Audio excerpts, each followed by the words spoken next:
All right, all right. Hey, everybody. Happy Friday. Happy Friday. Listen, excuse me. I'm not all dolled up or whatever. We're actually about to go to the pool here in a minute.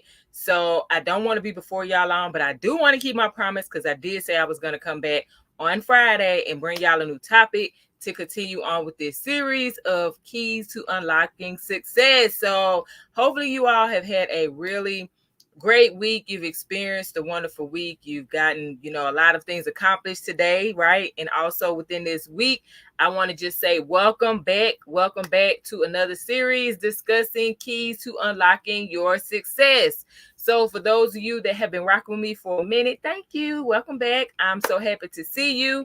As you all come in, do me a favor. Number one, if you're watching this live, jump in that live chat and let me know where you're tuning in from. Put your city, put your state, put your country that you're tuning in from. If you're watching a replay, do me a favor and put it in the comments, okay? And also, y'all, if you have been watching me for a while, or if you're new, first of all, welcome if you're new. But second of all, subscribe to the channel and also hit that notification bell if you are not part of the Prosperity Cause community, because there are a lot of things that I do share outside of talking about this series pertaining to wealth building, finances, and whatnot. The skill sets that help us to generate that long-standing wealth that a lot of us seek in life. I want to be able to share those things with you, but the only way for you to get that information is to be notified of when I'm going live, but also being part of the Prosperity Cause community, okay? So I know there are some people that are like, okay, I hear you, like, I'm here, but like, why are you talking about, keys to unlocking success, Leona? Like, I get it, but what do you do? Well, what I do, for those of you that are new, again, like I said, welcome. I teach people how to trade, and that's in the foreign exchange market as well as the cryptocurrency market. I also touch on investing because I am an investor in multiple markets. So I share with people, specifically parents, military members, because I am a retired veteran, and also students. So we're talking high school and college students. I share with them different skills within these markets to help them to trade, get the short-term bag, but also different ways of investing to get the long-term bag, because me and my husband, we are investors in cryptocurrency market, real estate. I also purchase gold and silver. I do that for the family because that's more so my lane. And so there are things that we can invest in, but I share those things. So that is what I do, and I teach people these things. I teach people what has worked for me, but I also make them aware of the things that have not worked for me. Hence why I'm talking about the keys to unlocking success. And we are going to touch on a topic that holds a lot of people back, y'all, and that's overcoming the fear of failure. Now, listen, this topic is important because fear of failure is something we all face, but it also can become a significant barrier to success if not managed properly. So this is why I want you to do me a favor, like the video. If you're watching this on Facebook, YouTube, hit the thumbs up, and then come back and hit those hearts if you're finding value throughout this live stream. And then also feel free to share this with someone has hit that roadblock, right? They've hit that wall and they just can't seem to get out of their own way because they are being paralyzed by fear. This might help them to give them an aha moment and hopefully jolt them into action. So I want to talk about the fear of failure because I'm gonna tell y'all something. I remember when I was being encouraged to seek my first promotion in the Army. So at the time I was a specialist, which is considered an E4, and we have to go in front of a board. So there were 3 to 4 people that were senior in rank to us, right? They were our superiors, or they were higher ranking than us in different companies and whatnot. And so we would have to go in front of them and we would have to present ourselves to them. We would have to answer their questions, and we had a certain type of way we needed to present ourselves and whatnot and all of that. And I was being encouraged to do this during my first deployment. Now, mind you, I'm like 20 years old or 20. I think I was 20 going on 21, right? No, I turned 21 coming when I came back. So yeah, so I was 20 years old, y'all. First deployment to Iraq. And my this was like my superhero back then. My supervisor, Staff Sergeant Adams, out of Memphis 10, representing, right? But he was the one that was really pushing me and was like, Maps, you know, you could do it. Like, come on, man, you already doing the job anyway. Why not get paid for it? Because there were certain things that I was doing at the time. But I'm gonna tell y'all something. I honestly, I felt like I wasn't ready because I just didn't feel like I had what it takes to be the type of leader I felt was needed. You know what I'm saying? Even though other people were seeing what I was doing, it was like, you're already being a leader, you're already doing these things. I didn't feel like that. But I'm gonna be honest, y'all. Eventually, I listened to, you know, that leader, you know, Staff Sergeant Adams. That's always forever was going to be like, he was the first person that I was like, I want to be like him as a leader. I'm not even gonna lie. Like, he was the very first NCO supervisor while I was in the Army. He was the very first one that I was like, I want to be like him. Like, he's the type of leader I want to be. You know what I'm saying? And so I eventually I listened to him, and I'm really glad I did, y'all, because honestly, going through that process, that led me to embracing being a leader. Like, I learned a lot about myself preparing for that board, doing the process, and then even afterwards, like getting the feedback from those first sergeants at the time, those leaders at the time, getting the feedback from them. And I'm telling y'all, by me finally embracing being a leader, it also pushed me to do everything I can to provide the best value in every single room that I step into.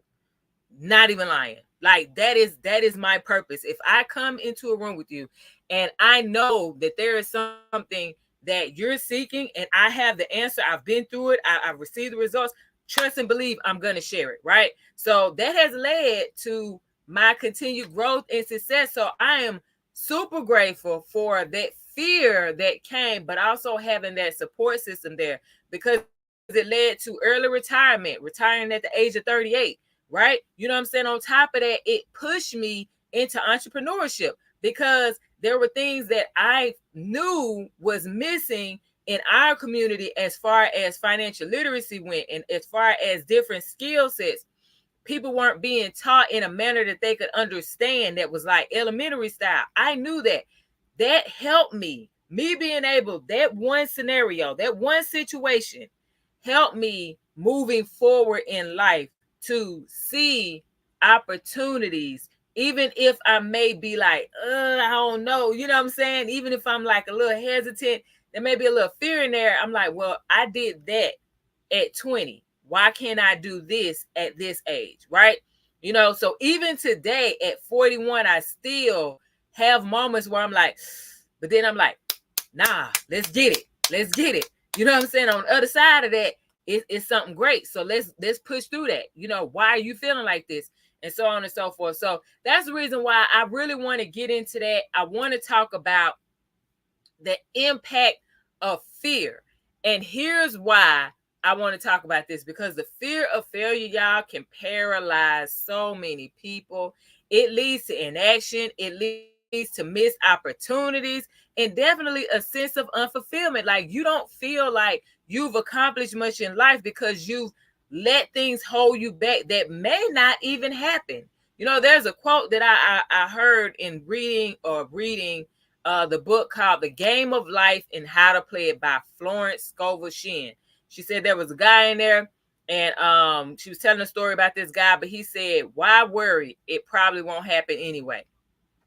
That's the same thing with fear. Why would we fear something that may not even happen, right? So what do they say the quote is, or the acronym could be for fear? It's either face everything. What is it? Fear everything and run, or face everything and run? No, fear everything and run, or face everything and rise. You choose which one you want to do with fear, right? And so for me, I would say this: fear has, in my more present life, has pushed me to rise. It has. I want to ask y'all though, if you're with me right now, live or the replay, because I can't see y'all comments, right? But if you're with me right now, live or the replay, I just want to ask, how many times have you hesitated to apply for a promotion, or like to start a new project or endeavor, right? Like to go into entrepreneurship, if that's the thing, because of the fear of what might go wrong. I'm gonna raise my hand because I have, remember, I just shared that a minute ago with my first promotion, right, in the Army. That has not stopped. There have been plenty of things since that first opportunity to get promoted, to go from E4 to E5, then also from E5 to E6, because you have to go in front of a board again, then to put myself out there, the people I can't even see, to evaluate me on paper. So from E6 to E7, then also from E7 to E8. I even reached out, y'all. I'm gonna tell you something. I reached out to a person who was outranked me at the time, higher ranking than me at the time when I was at E7, and I was preparing to get looked at to get promoted to E8, which is master sergeant in the Army, right? So E8 is like one rank away from the highest one, or one grade away from the highest one you can get in the Army, which is E9 as an enlisted, right? So anyway, so I'm preparing for this, and I end up reaching out to a person who outranked me, who was a higher rank than me, and I'm leaning on this person that I don't know, but he's been talked about so great by other people that are in the same profession as us and whatnot, or same MOS job as us and everything. And I'm like, man, shoot, I mean, y'all talking so highly about him, man. I send him my records, and I'm open. Whatever he say do, then that's what I'm doing. He done made it. He E9 right now. So, you know what I'm saying? Like, all he gonna do is tell me what I need to do, whether it is more improvement on my end, or, hey, I've done what I can, you know? And he gave me real deal constructive criticism. He told me all the things that were right at the time, and he was like, hey, these are some of the things you got to do. There was a bit of fear, like, man, I might not ever get E8. And then there was part of me like, no, well, he said do these things, so all I could do is do that.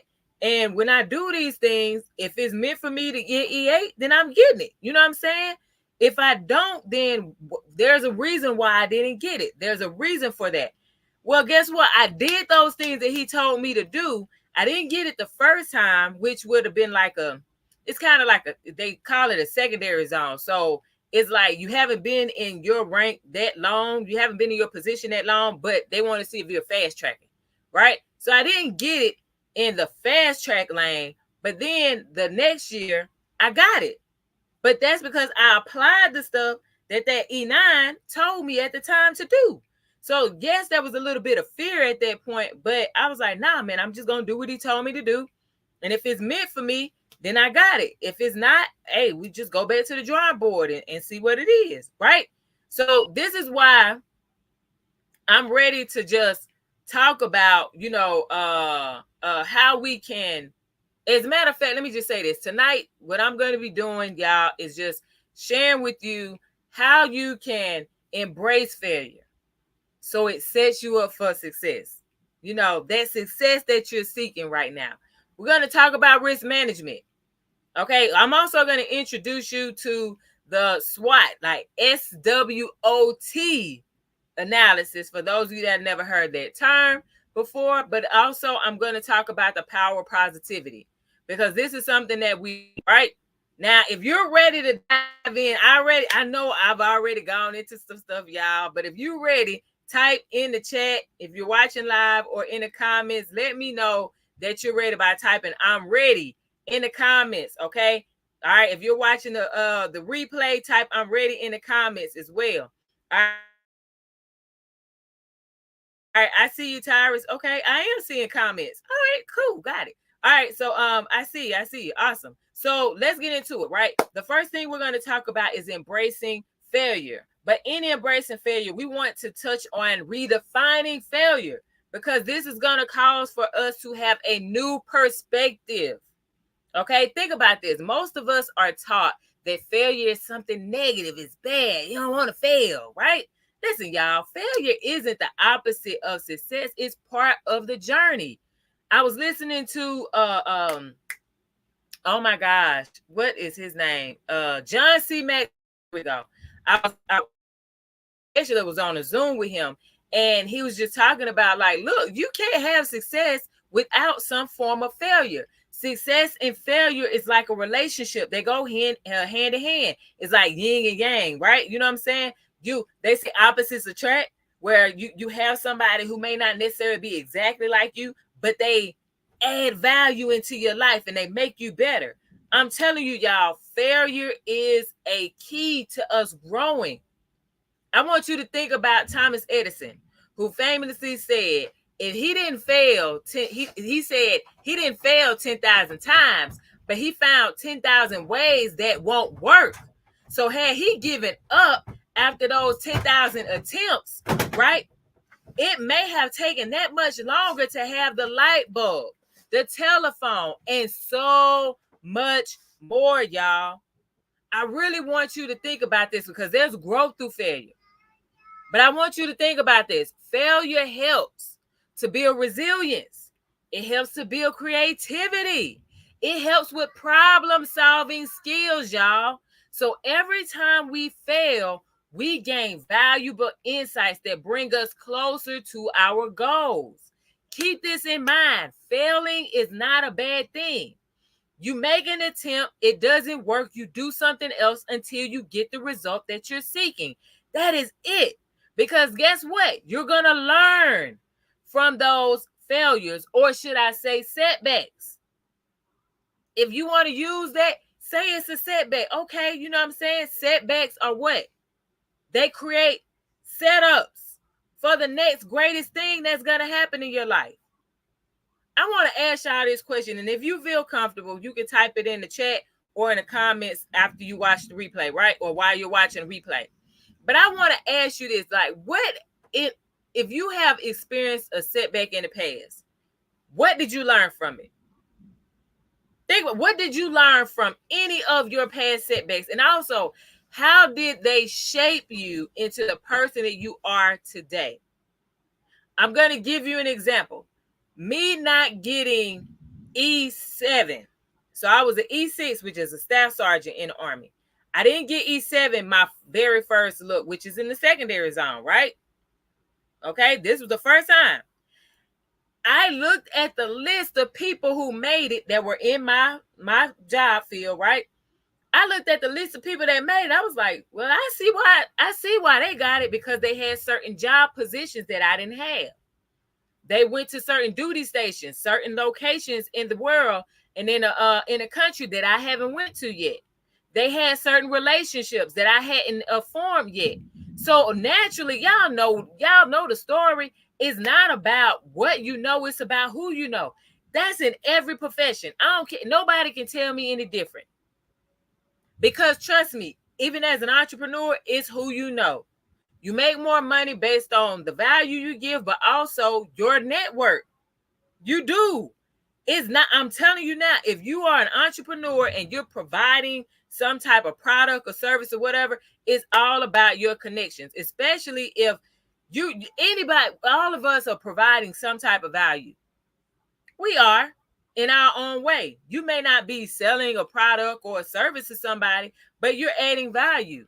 But guess what? More people come to you based off of not just your service, but also the network of people, because your network, if they're bigging you up, if you have, a lot of different connections, you're going to all of these different types of events and you're networking and connecting with all these different people, then guess what? You're going to have a larger base that you can tap into. Okay, so it's definitely about who you know as well. We know that that's not something new. But I really want you to think about this. Like, y'all, we get better when we have those setbacks. And because I knew that those people had certain relationships, they had certain job descriptions, that they were doing certain jobs that I hadn't done yet. They had certain duty stations that I hadn't gone to. I'm like, okay, well, let me work on those things. And guess what? The next year is when I made E7. Same thing, like I said, with me going from E7 to E8. I had that person that outranked me look at my records. He said, hey, these are the things that are great. They're going to work in your favor, but I need you to work on these things. That's going to give you that extra edge. Guess what I did? Boom. When I did those things, bam. But me going from E6 to E7 and not getting the first time, and looking at it like, I see why they made it. Not, dang, man, that Army ain't get it right. Because we hear that a lot. My military folks, y'all know somebody, y'all getting looked at for promotion and somebody get it and you don't. And you like, now how they get it and I didn't? No. I didn't do that. When I got looked over, I won't even say when I got looked over. When I didn't get it from E6, E7, I was just like, I see why those people got it. And all I did was make the adjustments. And then the following year, I made it. Right? But that's learning from a potential setback. I want y'all to think about a couple of people. I'm going to give y'all some celebrities, right? I've always been a fan of Michael Jordan. So since I was a kid, right? Y'all remember, listen, my 80s and 90s babies, y'all probably remember this, but there was a commercial. What was it? I'm trying to remember what the commercial was. But anyway, they were saying, like Mike, if I could be like Mike, right? Be like Mike. So think about this. That commercial would not have ran. He would not have been the face of the NBA like he was had he quit playing basketball when he was cut in high school. That was a setback. He was cut in high school. But what did he do? He went harder and he became one of the GOATs. You know what I'm saying? People still to this day, Michael Jordan ain't played a basketball game in the NBA since whatever year. I can't think right now. Okay? Ain't played, but he's still talked about to this day because he went harder. He got cut, but he went harder. He did extra work. He trained more. You know what I'm saying? Oprah Winfrey was fired early on in her career. But guess what? She now has her own television network and she's a billionaire. Come on now. I mean, y'all, I can name so many more people and give y'all a whole bunch of examples, but I'm pretty sure y'all get the picture. Everybody's going to experience some type of setback. The question is, what are you learning from it and how are you moving forward? This is how we overcome that fear of failure. If you're still with me, let me know. Seriously, y'all, if you're with me, let me know. Because what I don't want to do is us be like, oh, nah, man, like, I mean, hey, I'm 50, man. It is what it is at this point. No, it's not. There are people that I know that are well into their 70s and they still push forward. Why? Because they have kids. They have grandchildren. So they want to make sure that their grandchildren are set up for success. Okay? So let's get into it. We're going to get into the next thing, right? Next step, we're going to talk about, one second, y'all, because my little one has come in here and she wants to sit next to me. I need you to be quiet, please. Okay? Thank you. All right. So we're going to go into the next part, which we're going to talk about why it's important to embrace failure. Don't avoid it, y'all. There's no point in us avoiding it. Okay? So I want you to think about this. The next time you face what you may call a setback, instead of feeling defeated, ask yourself, what can I learn from this? Trust me, it helps. I just gave you multiple examples of what I have personally done. I've given you a couple of examples of people that are well known that you may have heard of in the celebrities, in the entertainment space and whatnot. But I've given you those examples. So here's the thing. I want y'all to just, instead of viewing failures negatively, let's view them as experiments that bring valuable data. I tell people all the time, I'm going to talk about trading. Just for a second, y'all, so just bear with me.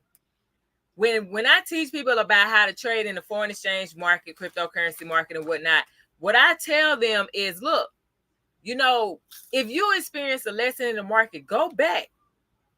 Look at it and see if, when you look at where you entered, would you enter that trade again based off of what you see at that time? If your answer is yes, it's just market conditions.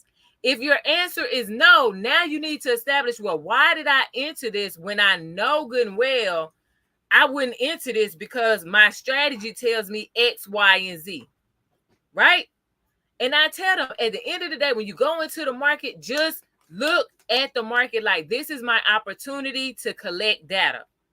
That's it. I'm collecting data. Everything that you do, collect data. Remember what Steve Jobs said, y'all. You can't connect the dots looking forward. You can only connect them looking back. So you have to trust that the dots will somehow connect in your future. This is what I'm talking about when it comes to failure, y'all. Failure isn't an end all be all and you can't make any moves going forward. No, you just look at it. What lesson am I supposed to learn? You know what I'm saying? How can this potentially help me grow and get better in the future? And then make the adjustments, right? So that's why embracing failure is important, y'all. Don't avoid that. Failure and success go hand in hand. They are a package deal. Okay? Now, if you're still with me and this is making sense, let me know. Type it in the comments if you're watching a replay. Type it in the chat if you're with me right now live. Let me know if this is making sense. It's making sense, Leona. I got it. I'm here with you. Put it's making sense, Leona, in the chat or in the comments, okay? Because now, this is the thing. I want us to get into the next part of overcoming the fear of failure. All right. We're going to talk about risk assessments. Now, the Army taught us all about this. We had to do risk assessments with every single task, every single mission that we had. You always had to include a risk assessment. Why? Because you got to know the risk so you can face them with confidence rather than fear. How in the world do you expect soldiers, service members to go out here and fight, possibly risk their life for this country, for their country, if they are not aware of the risk? You can plan according to the potential risk to lower them, right? Fear comes from the unknown, y'all. But I'm going to tell you something. Once you break down the risk, they become less intimidating because you are aware of what is possible. It's not to say it will happen. We think, for us that trade, we think in probabilities. We move in the market on what is possible. We don't know what's going to happen because there are plenty, millions upon millions of people that are putting in positions. They're putting money into the market at the same time as us. So I can't say for certain that the market is going to go up right now if I'm trading gold. I can't say for certain if the market is going to go down right now if I'm trading gold. All I can do is say, hey, look, my strategy says this. The news is saying this. This is what I know. This is what I can go off of. I'm using the data that I have to make a decision. I'm aware of the risks, so I do my best to minimize them as much as possible, but I'm aware that there is some type of risk when I decide to go into the market with the information I have. Okay? Again, once you break down these risks, y'all, you won't be as, paralyzed. You won't be as pessimistic. You won't be that person. You'll be more open to making a decision to move forward because you're aware that, hey, I've minimized it as much as I can, and I'm comfortable with this level of risk. This is why you must create a plan, y'all. I've talked about this in the beginning of this series, right? We have to have a goal. We got to create plans. Okay. Now I'm gonna give you like a step-by-step guide. This is gonna be pretty quick. It's not gonna be anything major and big and super detailed and long and drawn out, right? Here's step one. Start by identifying potential risks. That's number one. What's the risk? Okay, if I decide that I want to enter into a market, let's say I want to invest in real estate, what risks are involved in investing in real estate? What risks are involved? Start breaking those things down. Breaking them down. What is most likely to happen? Not the worst case and all. No, what's most likely to happen? Even if you have a tendency, let's just say you do have a tendency to catastrophize, right? Well, I'm going to give you something I learned as a master resilience trainer. You can create get a piece of paper, I'm gonna help y'all out. Get a piece of paper, and you might need to come back and watch this and pause and then do it. Get a piece of paper, and you're gonna make 3 columns. Okay, left column is gonna say least likely to happen. So this is where you're gonna create outcomes that more than likely won't happen, but they make you laugh. Like, ain't no way I'm gonna get, you know what I'm saying, a presidential lifetime achievement award for investing in the real estate market. You know what I'm saying? Like, that's least likely to happen. If it makes you laugh, then yes, it's outrageous. Okay. So the thing that is least likely to happen, but it's gonna make you laugh, it's gonna put you in a really good mood. Okay. So it's stuff that you would like to happen, but it's way out there, left field. Okay. So now that's the first column. Then you're going to have a second column. Leave that blank for now because I want you to create a third column. So you have one column that's least likely to happen, but it's outrageous. It makes you laugh like ain't no way that's going to happen, but okay. You know what I'm saying? But it's something, it would be nice if it happened. You know what I'm saying? But it's got to be way out left field. Okay. Second column, I need y'all to leave it blank for a second. Third column is going to be worst case scenario. Y'all, this needs to be so dramatic, like where people who are super pessimistic, that are like way out there, I need you to go there. Like, and I need you to break it down. You know what I'm saying? Like, we're talking about real estate. What's the worst thing that can happen? You lose all of your money on that one deal. You become homeless. And because you're homeless, you die. That's worst case scenario. Definitely probably won't even happen. But that's worst case, right? You lose all of your money on the deal. You become homeless. Nobody want to fool with you. And then you die. Okay? Now, is that realistic? Absolutely not. Can you lose all of your money? You probably can lose all your money in that deal, but lose all of your money and become homeless? The likelihood of that happening on one deal is not that high unless you are extremely risky and you really just don't plan for the future. Just being honest, okay? Now, you got that second column. This is where we're going to put what's most likely to happen. So out of your least likely, okay, but it's outrageous, makes you laugh, you know what I'm saying, stuff you would really love to happen, but that's probably not going to happen. You know what I'm saying? Then you have your worst case scenario, okay, that's down in the dumps, and ultimately you end up dying. That's the last outcome of that, right? So that's worst case, probably ain't going to happen. Now, in the middle, we're going to put most likely. What's most likely to happen? What's most likely to happen is the deal goes through. It may take some time for you to, make some profit because it may take some time to get a tenant. It may take some time to sell it if you're doing buying flips, right? It may take some time to fill up, each one of the apartments because you're buying multi-units. Whatever. It may take some time. That's most likely. You know what I'm saying? You may lose a little money. You might, you know what I'm saying? The deal might fall through. That might happen. There's a possibility. But here's the thing, y'all. All that other stuff, no. But what else is likely to happen? What else is likely to happen is there is a possibility that you could sell that property. If you're doing buying flips, you could sell that property fast. That is possible.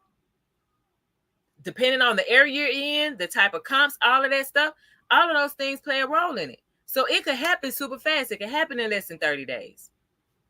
You know what I'm saying? It could happen in a week, depending on your real estate agent, all of that stuff, right? You could make a boatload of money.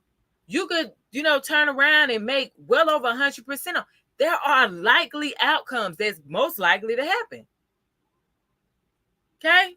So I need you to just start identifying a potential risk of whatever it is that you're looking to get into.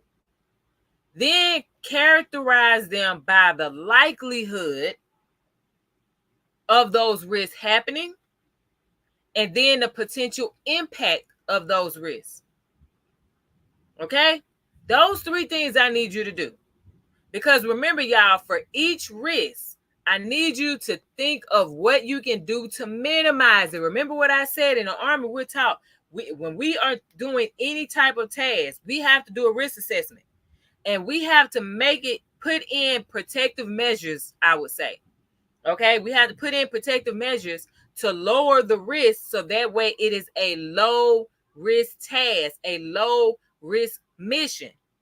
So that way, if you're worried about a financial loss when it comes to real estate, you have the ability to set aside a safety net, because you have done what? You've identified the risk, and now you have minimized the risk because you have money on the side. So should this deal fall through, whatever, you're still good. You're not going to lose sleep at night. You're not going to lose your primary residence. You're not going to lose anything. You're still going to be good to go. Okay?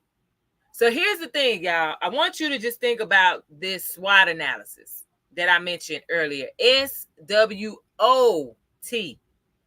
This is where we talk about strengths, weaknesses, opportunities, and threats.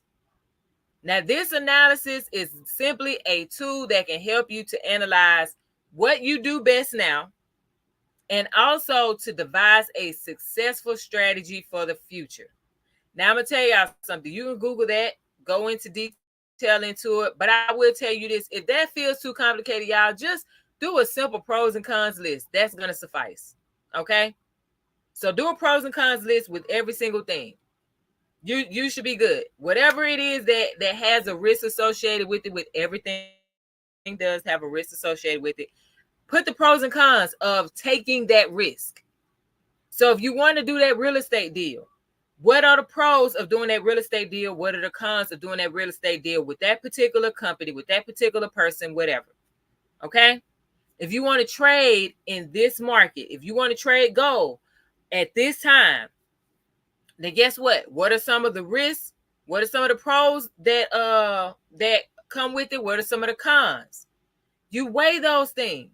If the pros outweigh the cons, then guess what?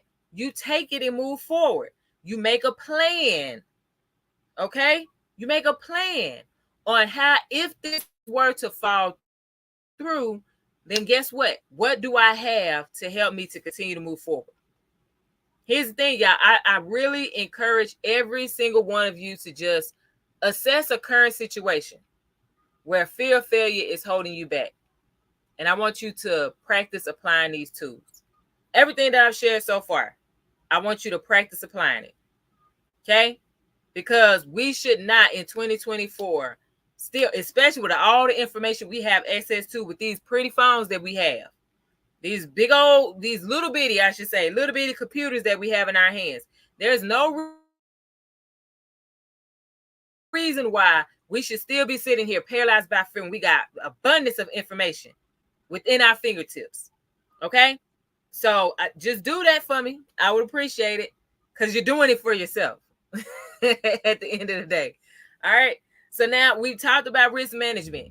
If you're still with me and you're ready to move on to the 4th thing that we're going to cover, which is positive mindset. All right, positive mindset. Type positive mindset in the comments. If you're watching a replay, type positive mindset in the comments, okay? Because we're going to talk about the power of positivity and why our mindset matters. All right, we ready? We ready? Let's keep this thing rolling, because we're going to wrap this up. So a positive mindset, y'all, can be a powerful tool in overcoming fear, if you didn't know that. So when you focus on what could go right instead of what could go wrong, guess what? You're more likely to take action. Who would have thunk it? This is why I would definitely offer the option to consider something called visualization. And here's why. You know, if you're thinking about things that could go right or how you would want it to go, you're more likely to execute in that manner. I want you to think like there's no way that you could lose. This is something that now I'm gonna tell y'all something. This is part of reprogramming your mind. It is, and it's gonna be challenging. But the more you do it, the easier it becomes. It's not easy, but I said the easier it becomes to start thinking like, okay, this is the situation. I don't know how this is gonna turn out, but here's the thing. This is how I would like it to turn out. I'll give y'all an example before I even. I remember this 2024. So 2021, I believe it was 2021. I went to a conference in Orlando, Florida, and I remember Michelle Williams of Destiny's Child was on the stage with the gentleman who was hosting the conference, David Emanitier. And they had this wheel and they had all of these different things on it, had money, it had certain trips and stuff or whatever on it. And they were like, we're gonna pick some people out of the audience. Now, mind you, it's thousands of us in there. It was easily like 3,000 people in there. And so they did have the lights up, but I'm like, I wasn't in the back. I was saying the middle, but I was in the aisle, right? So anyway, I'm on live. I don't know if anybody remember this because I was on live on Facebook at the time.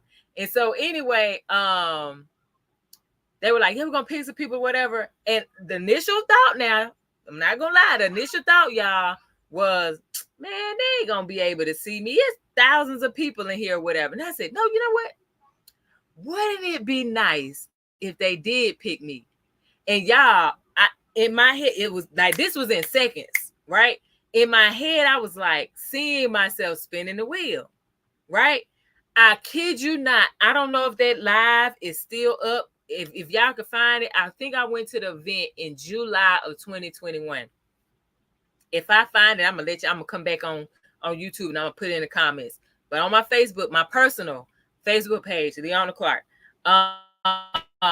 July 2021, I believe that's when I went to that event.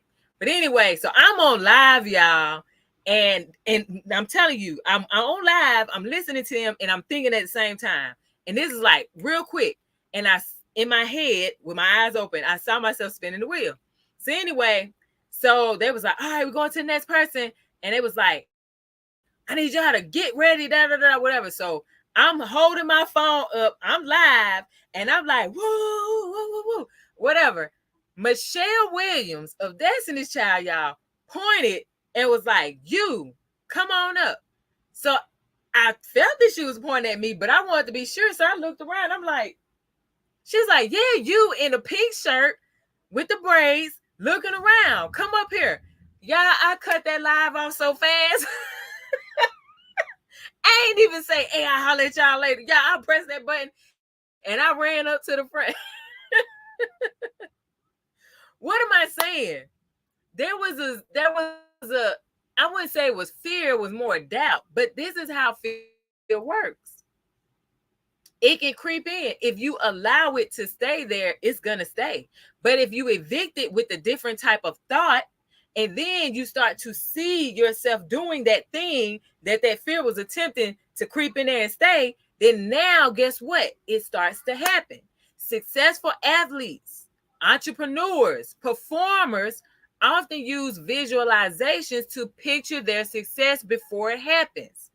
I don't know if any of you all follow Beyonce, listen to her interviews or anything. I'm pretty sure, of course, if there's anyone on here that's part of the Beehive, I'm not part of the Beehive. I like her, but not to the point where, the Beehive do with her. Like, it's not that deep for me. However, I heard her one time, she said, I see myself doing all the moves. I see the entire setup. I see the crowd reaction. Like, I see all of those things before the show even happens. And guess what? She can go out there and give it her all because she's prepared herself mentally as well as physically to go out here and give people a performance that people talk about years down the line, right? So trust me, y'all, you can visualize your success too. You can. And as a matter of fact, I want y'all to do it right now. If you're watching live and you're not driving, I want you to do it now. If you're driving, I need you to be safe, okay? And then you can come back and do this when you at a space. If you're watching a replay and you're not driving and you're stationary or whatever, I need you to pause the video after I ask this question. But I want you to imagine the feeling of achieving your goal. How are you going to feel when you achieve that thing that you have been talking about, you've been writing down, you've been praying for? How will it change your life?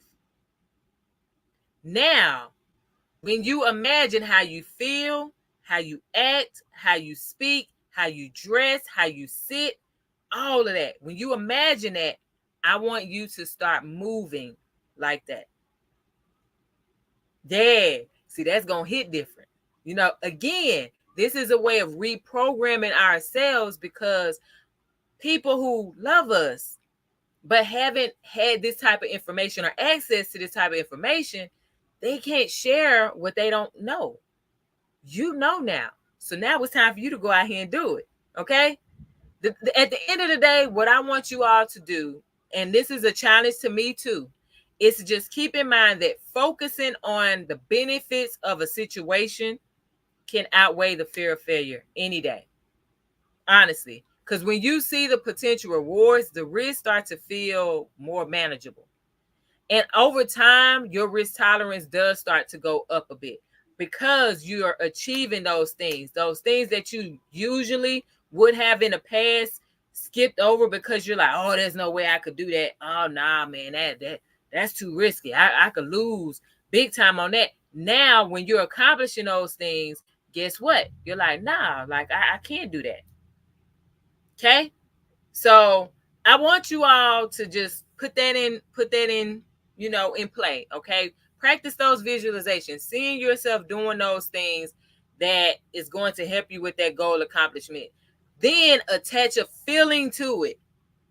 On top of it, y'all, I'm gonna tell you something. This is something we were talking about it today in my private community on Prosperous 10, right? My mindset mentor, Nano, younger dude, but super wise, you know what I'm saying? And he shares a lot of stuff, the books that he reads, things that he get from certain books and whatnot, his perspective and whatnot, and then how he apply those things to get certain results in his life and whatnot. So anyway, one of the things that he talked about, which is what I really am a firm believer of, is images as well. So it's not just the writing the stuff down, you know, it's not just the visualization, like, hey, I'm seeing myself in it. It's also having those things around you.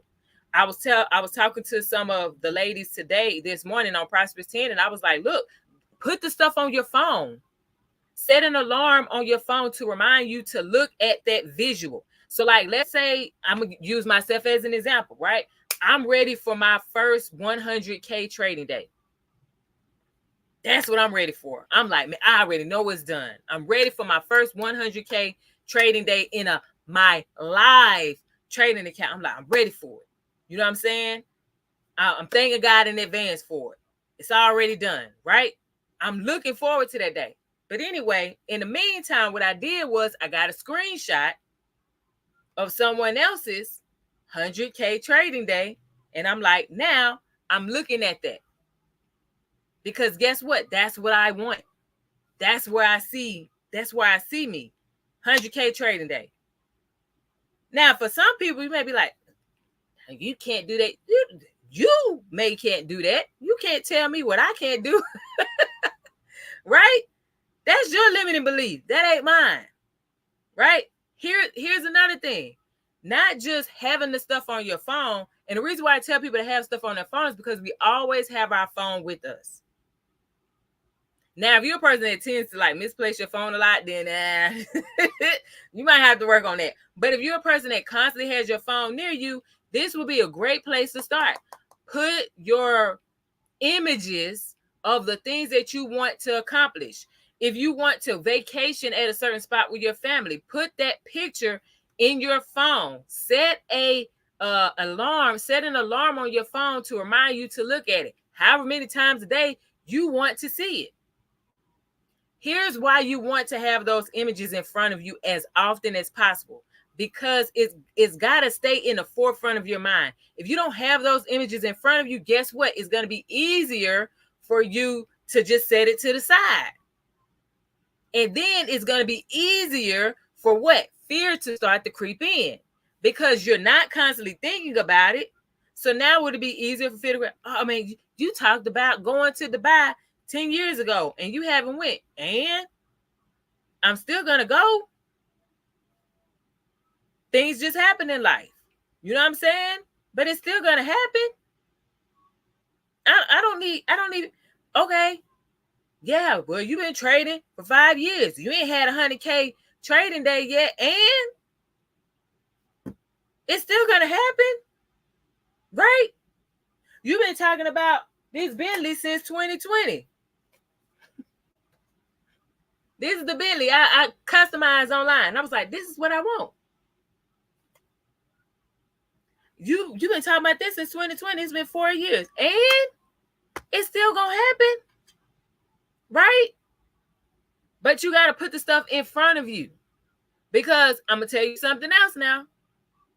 So I've given y'all a few examples for me of things that I've said, and I've said it for a few years now, right? Well, something else that I said I wanted to do was I wanted to get an RV and I wanted to travel the country, because in my mind, I'm like, man, like, how can I be born and raised in the United States and I haven't been to all 50 states? Having an RV in my mind is like that's like a sense of freedom. You know what I'm saying? Like, I could just get up and go whenever I want. You know, I want to retire early. I kid you not. Like, I was like, I want to be at a space where I'm free to move around and I could travel the country. I could travel the world. And I could just have all of these beautiful experiences. And I want to be able to have a mode of transportation to do that. And I always saw myself going camping, just doing like country stuff. You know what I'm saying? Like, even though I didn't grow up around people who did that stuff, I still wanted to do those things. This is as a kid. Now, at 41, thank God for my husband. Guess what? We now have our very own tiny home. You know, they make RVs now that look like tiny homes. I don't know if anybody watched like Tiny House Living, Tiny House Nation, whatever. They make RVs now that look like luxury tiny homes. That's what we have now. And guess what? That's something that I talked about as a kid that I wanted to do. And here it is, 41. We're doing it. 41, we're doing it. Right? Come on, man. But here's how I know it changed. It was the images. It started with me watching Tiny House Nation, Tiny House Living. I was watching that, y'all. I was watching reruns and everything, like almost every day, if not every day, for a good while. Then I went so far as to this year. No, it was this year. This year, we went to Atlanta. I got into a tiny house Airbnb, and me and Ladybug stayed there for like 5-6 days or something, right? And I was like, oh yeah, this it. After staying in that tiny home for that almost week, y'all, every single day, I kid you not, every single day I was looking on my phone at different types of, you know, RVs that look like tiny homes. I'm just looking. Then me and my husband start having a conversation. Now, mind you, every day I'm still looking. Because I'm like, man, he about to retire. We gonna make this happen. So I'm looking every single day. And eventually my husband was like, okay, enough of the looking online. Let's just go over here. And then guess what? June? Man, one of them months. June, July, whichever one it was, we got our tiny house. And we love it. The whole family loves it. But it was the images. It was the constantly looking at it. It was also the constantly talking about it. It was the going into one and staying there for days to make sure that this is something I really could do. Like, can I stay in a space that's smaller than what I'm accustomed to? You know what I'm saying? 3,000 square foot homes, 4,000 plus square foot homes. Like, I'm accustomed to that, right? Can I go into something that's 500 square feet or less? Can I do that? And staying in that tiny home in Atlanta, I was like, I absolutely could, because this is freaking cool, man. Like, that's what my mind was. I was like, man, this is so cool. And I like this, man. This thing nice. I like this. And then with the ladybug, she was like, oh man, I love this. I love this house. I love the couch. I love it. Like, she was excited about just being in it. And she's like that here. So again, y'all, those visualizations, seeing those images, keeping it in front of you every single day. Seriously, keep it in front of you every single day. I don't care what anybody say. If they say, man, it's been 4 years, it ain't happened yet, it ain't gonna happen. Well, it ain't gonna happen for you, clearly, because that's how you think. But for me, and there's no timeline for me. As long as it happens, I'm gonna be good. Right? Now, all right, we got through that part. Here's another thing you can do. Okay, and we're gonna wrap this up. Here's another thing you can do. You can do things like daily affirmations or keeping a gratitude journal. Y'all know journaling is part of my morning routine. I've shared that with y'all so many times, especially for those of you that have been a part of, this community for a while. If you're new, that's something I do in the morning. Okay. You can start each day by writing down, 3 things that you're grateful for, or 1 positive affirmation about yourself. You can do that. Or, you can just say those affirmations. You can have multiple affirmations. It doesn't have to be just one thing. You can, say multiple things. But something that I was taught, this is maybe 4 years ago. Yeah, 4 years ago. Affirmation that I was taught by Bob Proctor, God rest his soul. May he continue to rest in eternal peace. But he said to start your affirmation with, I am so happy and grateful now. Why am I saying I am so happy and grateful now? Because you're speaking that it's happening today, present, August 23rd, 2024, 7:02 p.m. Central Standard Time. It's happening today. I'm so happy and grateful now that I am. Anything following I am must happen. It doesn't have a timeline on it, y'all, but I am. Think about this. When you talk about, man,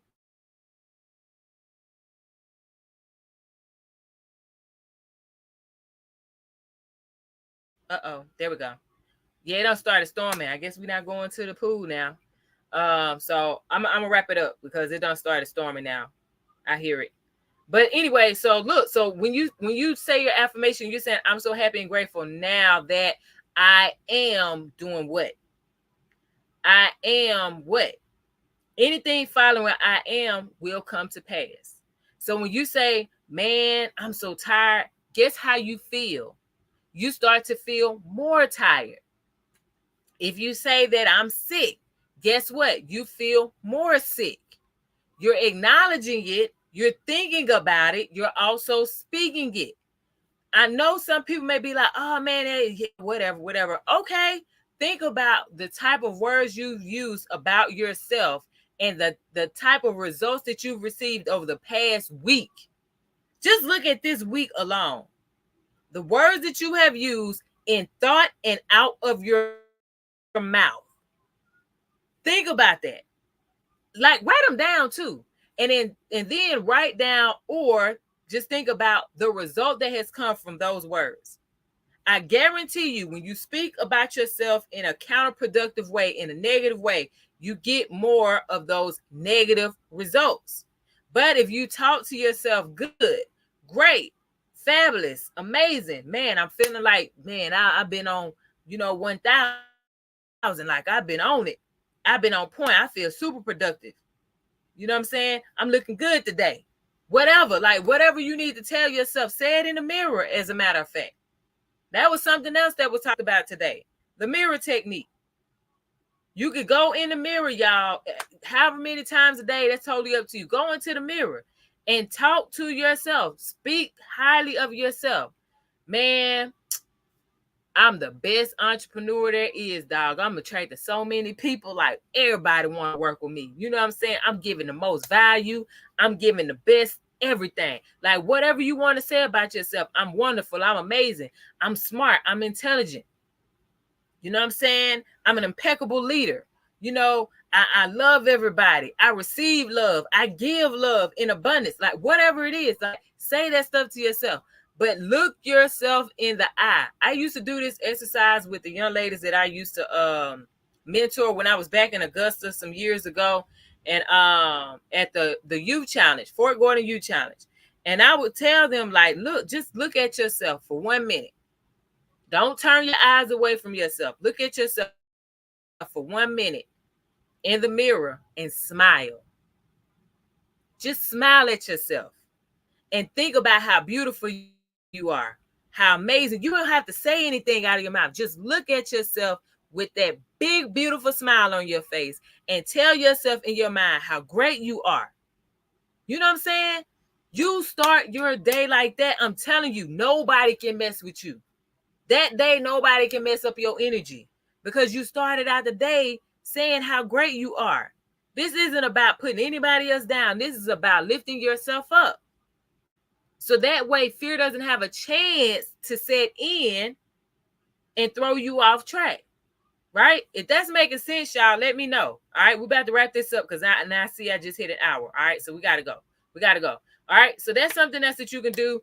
Saying those affirmations. You can also set an alarm, y'all. This is something else that I do. I've been doing this since 2012 because I went through the Master Resilience Trainer course when I was in the Army. But there was something that they had us do, and I've talked about this multiple times, especially on Facebook.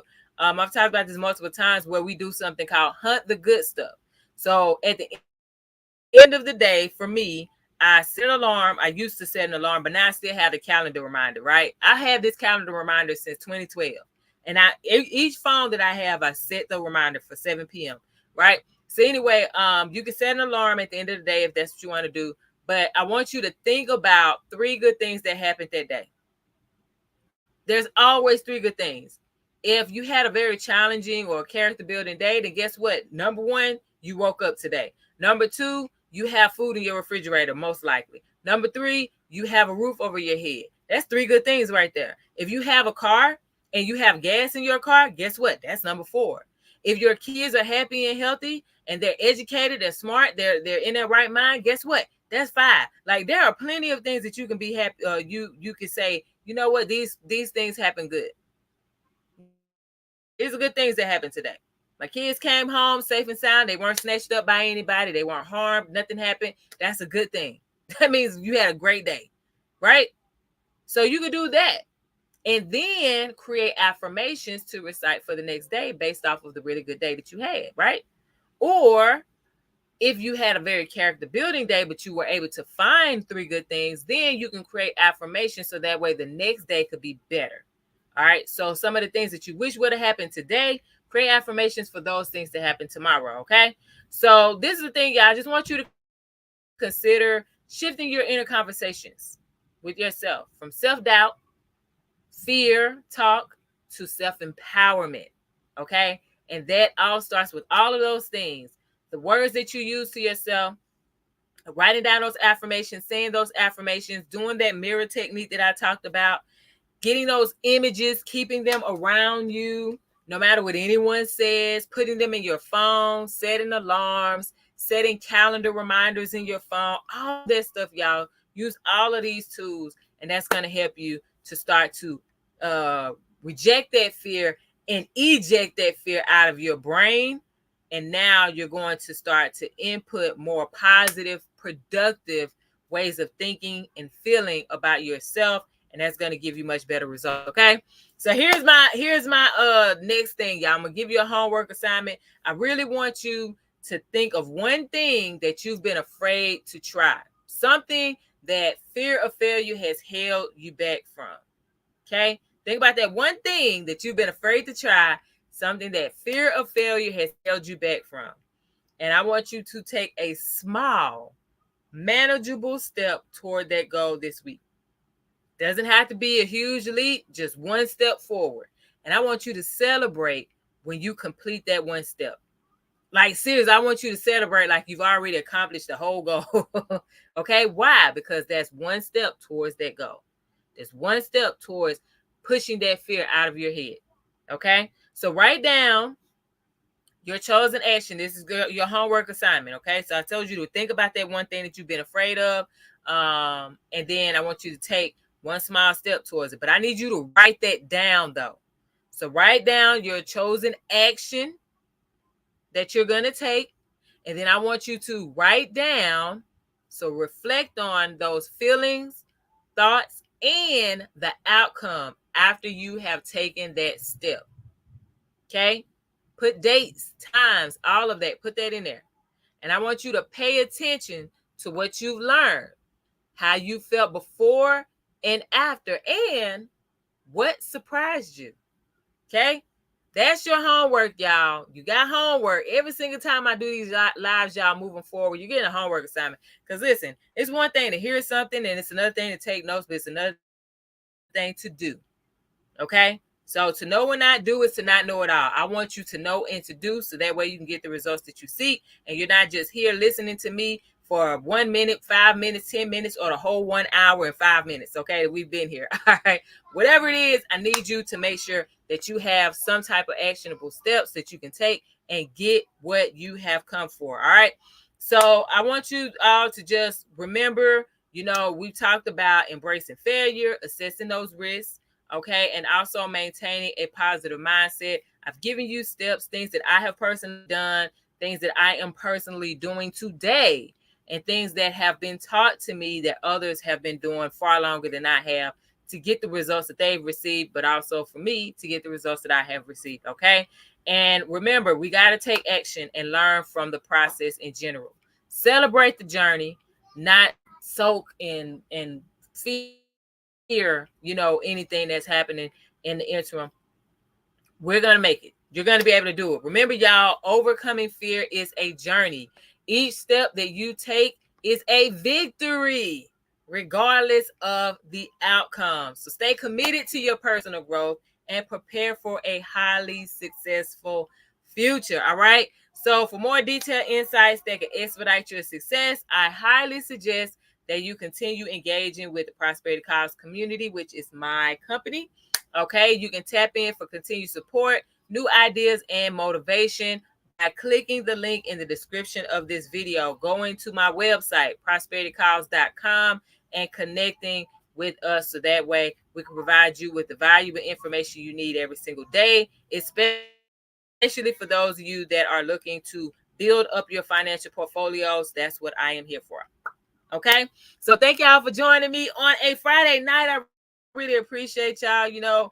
Also, thank you all for tuning in to the replay. If you're watching the replay, I know there are many options out there. There are many things that you can be doing. There are other people that you could tune into, but you are here, and I really appreciate every single one of you. Okay, so I want you all to remember I'll be back next week.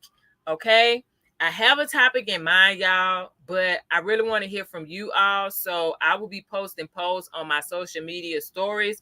If you don't know what my social media platforms are, like Facebook, Instagram, TikTok, all that good stuff, go to the description of this video. They're all there. You can just click on them, okay? Whichever topic receives the most votes, y'all, that's the one that I will be discussing on next Friday, August 30th at 7 p.m. Eastern, 6 p.m. Central, 4 p.m. Pacific, okay? So this is it. I want y'all to remember what Arthur Ashe said, what he told us before he passed on. He said to start where you are, use what you have, and do what you can. You got this. I want you to have a great weekend. Now go out here, be great, and I will see y'all next week.